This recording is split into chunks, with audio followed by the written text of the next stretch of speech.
Movies podcast. My name is Daniel Chadwick Schubert. I'm your host, and this is episode 29, where we will be talking about the new Netflix release, Train Dreams. As always, when I'm not joined by an interviewee, I am joined by my wonderful co-host, Mason. Mason, welcome once again to the show. Thank you. It's good to be back. Thanks for having me. Yes, thank you for coming. I'm sorry for this mustache on my face, but it will be disappearing tomorrow, actually tonight at 12:01 a.m. So I'm quite excited to start anew and start my journey towards a beard that is even 10% as good as yours. I'm sure your significant other is very pleased to hear that you will no longer have that rat on your face. No, she is a big supporter. Her favorite time of the year is Movember, when I cut everything else off and just leave the mustache. So she might not know that I'm shaving this off right away. So Oh dear. if you're hearing this now, you probably already know because you've seen me, but I'm sorry, but it needed to happen. We have to cut the things that bleed us, no matter how much we love them. But yes, I always do this every year now that I actually can grow a mustache, even if it's not the greatest attempt at it, because Movember raises awareness for men's prostate cancer and as well as men's mental health. And I think that's very important as a podcast where the host and co-host are men. It's always good to look out for each other. So I just thought I'd put in that little positive note there before we start roasting each other again. I'm always happy to know that you're consistently thinking about the well-being of my butt. And I want you to know that I feel the same for you, my friend. Look at this. Fuck you, American. Anyways. How do we get to that? Sorry. I just had to balance it out. We were being too nice there for a second. I see. There was too much wholesomeness. We had to balance it out. I see. And happy Thanksgiving, even though it's a month late. Or I guess Yeah. it's on time for you guys, but happy Thanksgiving. Happy Thanksgiving to you. I appreciate the 15 pounds I've gained, and I hope that you did as well. There we go. But Mason, before we get into way too much of a tangent, let's talk a little bit about what you've been watching this week. Hit me. So for the movies, besides this film that we're going to be reviewing today, I checked out the new Predator Badlands, which I actually found myself enjoying a lot more than I thought I would. I thought the last couple were pretty great, especially Prey most recently. But this one really took it a different direction in terms of having the entire thing be from the Predator's point of view, which I didn't think was going to be land rife with fertile story interpretation, but they actually did a very good job. And then TV, I'm watching probably the same thing most people are. I'm watching the updated season of Stranger Things, and it's so far I'd say it's pretty good. All right. Well, I never jumped on the Stranger Things bandwagon personally. I had a few people who I told that to who were shocked. But now that it's almost done, maybe I'll finally have to jump on it. We will see. But right now, I have two TV shows actually to recommend. One just came to mind. But first, I'll talk about a movie that I watched, and that is The Christmas Chronicles. That is Kurt Russell playing Santa Claus. I thought that I should start my Christmas movie watching a little early this year, and I crafted a list. And I checked it twice, and I decided to start off with The Christmas Chronicles. It's not the world's greatest film. It's nothing to write home about, but it is very cheerful. Kurt Russell is definitely the most suave and cool version of Santa that we've ever gotten. And Goldie Hawn as Mrs. Claus is quite enjoyable as well. Like I said, nothing crazy, but it's definitely enjoyable. So if you want a new Christmas movie that you haven't seen, then that is one I'd recommend.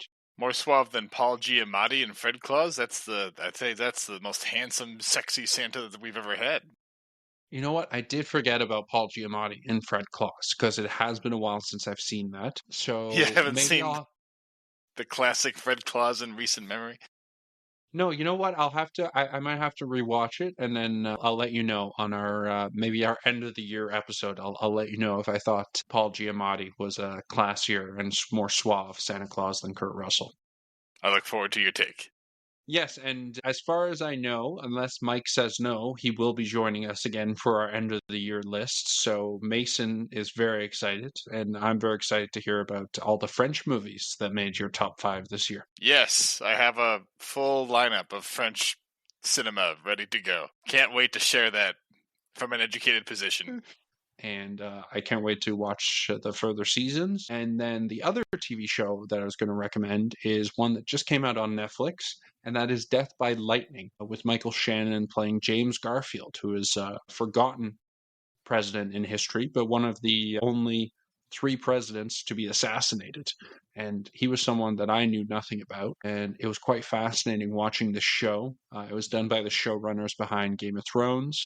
A little more graphic and gross than maybe it was at the time, but it also could have been portrayed correctly. I don't know enough about the history behind that time to know if they were portraying it correctly or Game of Thronesing it. But either way, a fascinating retelling of James Garfield's limited time in the presidential office, someone who seemed to want to make a change, as all the good presidents who have been assassinated have wanted to do. And Matthew Macfadyen was quite brilliant as his unhinged assassin. And I really enjoyed the cast and the writing and this limited series. It was a surprise, and I watched it a couple of weeks back. And if anyone is a student of history and more specifically American history, then I definitely think it's worth a watch. You said it's by the guys behind Game of Thrones, so D.B. Weiss and Benioff? Huh, I had no idea that they were the ones. I had seen, I think, some pictures from the show, but I had no idea that was the creative team behind it, so I'll have to give that a look. Although I'm curious what a Game of Thronesing of American history would be if it's just like a bunch of random, I don't know, like random brothels and violence just mixed in wherever possible. Yeah, I mean, I'm not going to spoil the show. I mean, I already have kind of for people who don't know the history. My bad. But I think it does a good job, even for people who might know what's happening or what's going to happen. It definitely does a great job with that. So I highly recommend that. But without much further ado, Mason, I'm very excited to chat to you about Train Dreams. So, as always, lead us off with your initial thoughts on this wonderful little film. My initial thoughts are sad. This movie made me sad. And this is a sad movie about a sad man who had a sad life. And so I am sad. The premise of what Train Dreams is all about is basically America is is kind of shedding its old skin for a new one and evolving from the days of the frontier, the days of, your basic loggers in the woods to, okay, we've got machinery, we've got cars, we've got a new evolved world to basically make our home in. And if you can't, then you get left behind. And one man finds himself in the middle of this and somewhat struggles to evolve. Like he's not a big go-getter necessarily. Like he's a hard worker. He's good at what he does in terms of being a logger. But beyond that, he has nothing but his family and his home life. And, respect to that. But when the world changes and he can't necessarily find his home in that, he's got to find a way to evolve. And I consistently watch this thinking something's going to change, or like he's going to grow, he's going to evolve to make his peace in this new world. And I guess you can kind of take your own conclusions from what happens, whether he does or not. But the character work here by the always dependable Joel Edgerton is very subtle here, and so it kind of leaves it up for interpretation. And there's a lot to take away. I find myself very split on how I either enjoyed or suffered through this film. Tell me your thoughts, Daniel. So it's very interesting that you define it as sad, because I see half this movie as sad and another half of it as sort of triumphant almost. And I know we talked initially a little bit about how you might disagree, and we can go into that more, but I'd say the first half of this movie, it was sadness with little happiness sprinkled throughout. And it reminded me a lot of Manchester by the Sea, in terms of the main character being someone who's quieter, a hard worker, but there's a sadness to him, and there's a layers to him that we don't really get to unravel in the film until more is revealed. And I think Joel Edgerton, for me, this is the best male performance of the year. I don't think anyone gets close in my mind. I think he shows vulnerability, but in a very sort of quiet and understated way.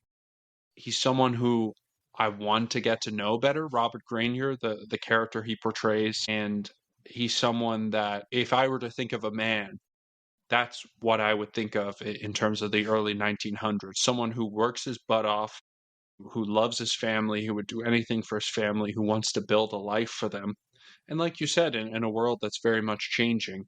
But I don't see it as he's struggling to adapt. I think it's so easy for us because we have all this technology at our fingers and all these things that just are instantly there, where they had to go through so many changes in so little time. And I think that Edgerton really just shows the struggle that Robert Granger deals with during that time of immense change. And I think he does it really well in a way that I can completely understand and completely relate to.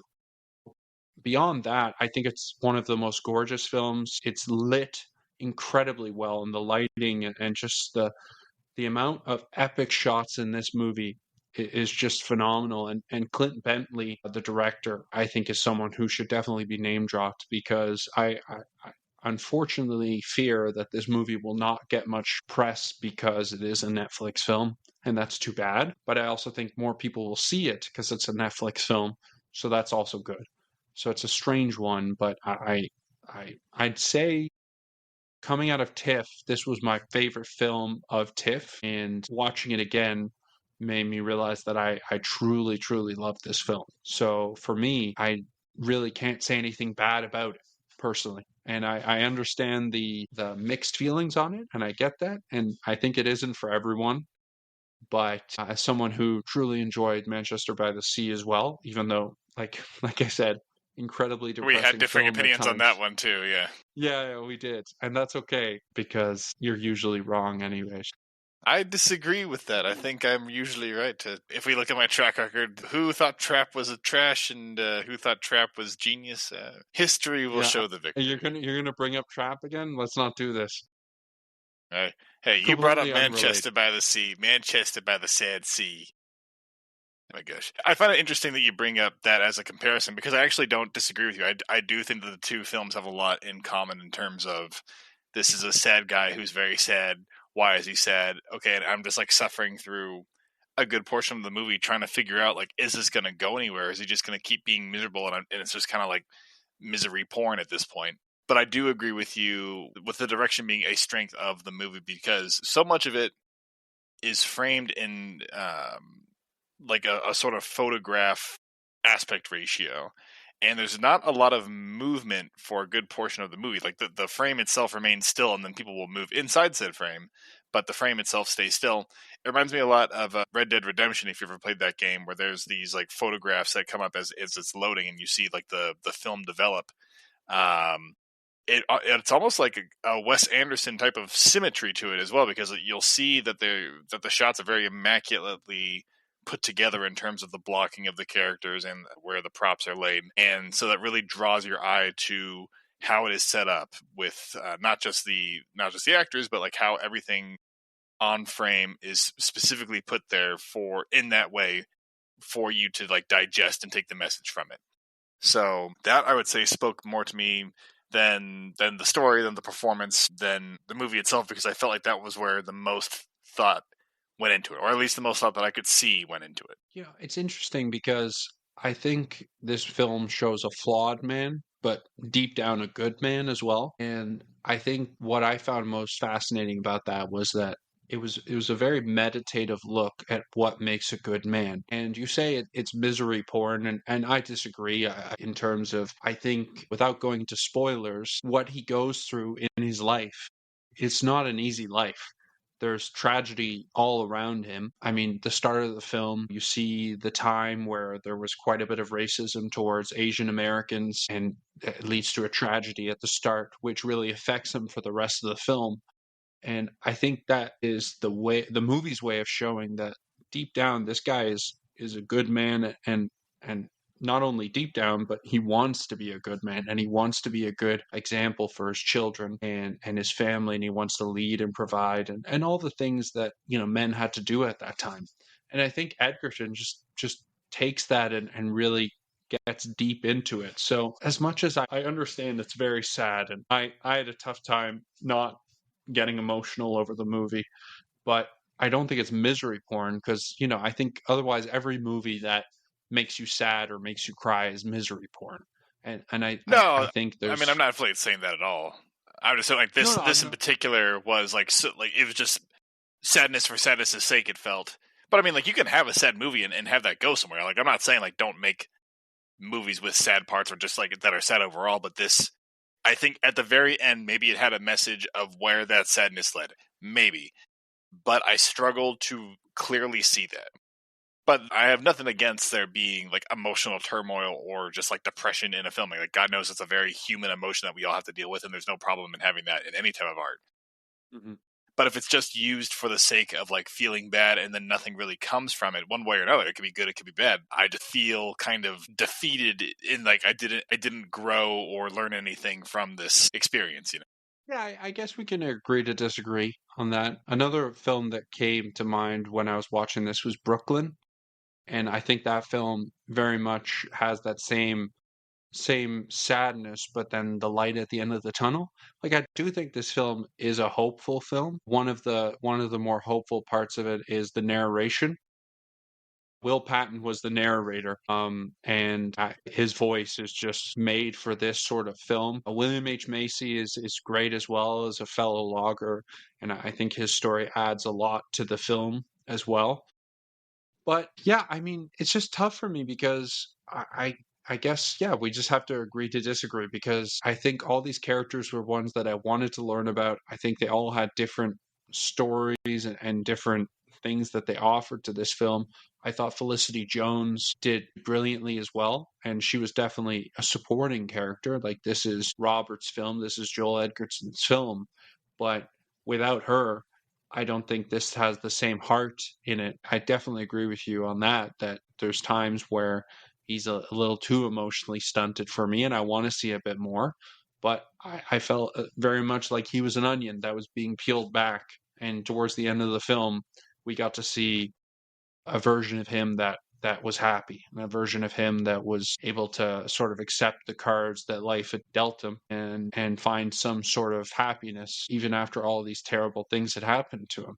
So yeah, that's why I got like hope out of it, and that's why I left the film feeling feeling happy and hopeful, but also it's just a film that hasn't really left my mind since I watched it. I remember I told my missus, I said something very corny after I saw it, and she still makes fun of me for it. And that's, I said, it's a beautiful portrait of humanity. And I don't know that, but that to me still stands true in terms of how I see this film because I just think it is a real portrait of what might have been at that time with these loggers having to travel thousands of miles. And I remember the narrator saying he was in within 3 miles of the Pacific Ocean but never went into the ocean and went as far east as I think it was Mississippi or Missouri or something like that, so not very far east. But they lived a pretty lonely life when they're not with their families. And I think also any sort of movie that's about men's relationships where they are able to like be honest with each other, it always gets me a little bit in the feels. As someone who is a man, I always find it interesting when you can portray it honestly, but also get into the nitty gritty. Because I Yeah, know with a few of my male relationships, and not you and me, but other ones, sometimes it's tough to talk about the tough stuff. And for whenever sure. you Yeah. see that on screen, I think it's a good thing, and I think it's something that men need to realize. But let's not get into philosophy too much here. But I thought this film did that, and yeah, I mean, like I said, I just don't really have any bad things to say, and I disagree with you on some of your points, but that's okay. I'm just trying to picture you leaving the theater, like you take off your cowboy hat and you just kind of look at the ground like sometimes you just can't unring that bell. And then your girlfriend's standing there like, can we just go home now? Now, look, obviously we're not going to agree on everything. I think maybe you saw more depth to this than I did, and there's a very good case to make that there is more to see than I saw. Mm. But that's the beauty of things like this. You take away what you do, and I do what I do, and hopefully the public makes their decision from there. Yeah, yeah. I in terms of my rating, I'll jump the gun, and I think you know what it is. But my rating is run to the theaters. It's obviously not in theaters, but I'd say add this to your Netflix queue and make it the next one you watch because I truly truly love this film, and I think it's one that will age very well for me. and one that I think I'll still be talking about in a few years' time. Okay. I'm going to go ahead and say skip this one. I would say that if you want to see a movie about what I think this one is trying to express, I would actually go back to our last review with Blue Moon, because it's another man who's down on his luck for a number of reasons, who's trying to pull himself out of it with the help of friends and associates that are around him. And obviously there's very, very different circumstances with that. But I do think that movie does a better job of sticking the landing in terms of what it's trying to say, while still being sad for being sad's sake, and then growing from that and pulling something from that. And with this one, I mean, I think it's better directed. I think it's more artistic. I think the performances are still fantastic across the board, but I just couldn't get anything from it. I fully appreciate the work done, but I can't quite recommend running to the theater anytime soon. Well, I'm sorry for making us review this film, Mason. You should be sorry. Why didn't you ask me to review Predator? I could have talked for hours about that. Totally under values any sort of artistic opinion I have. Like, oh, this in-depth character drama is worthless, but Predator, that's one that we should talk about. No, but you know what? I have heard good things about that, so I probably won't watch it in theaters because there's a few movies coming out, and I need to save my precious dollars. But I think it's like I've $30 heard for a ticket these days.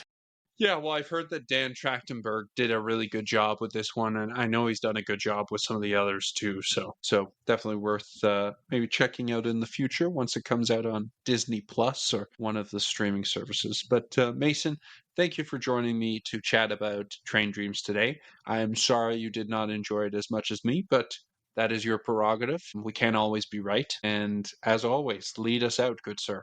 Thank you, Daniel. And I think it's brave of you to admit that you can't always be right. But I think that you have room to grow, and I'm excited to be there and accompany you as you grow to be the bigger and better man that I know that you can be. Thank you to all of our wonderful listeners for joining us today on our beautiful dive into Train Dreams. And if you want to hear more of our beautiful movie opinions, then maybe leave a like and subscribe on Spotify or wherever you get your podcasts.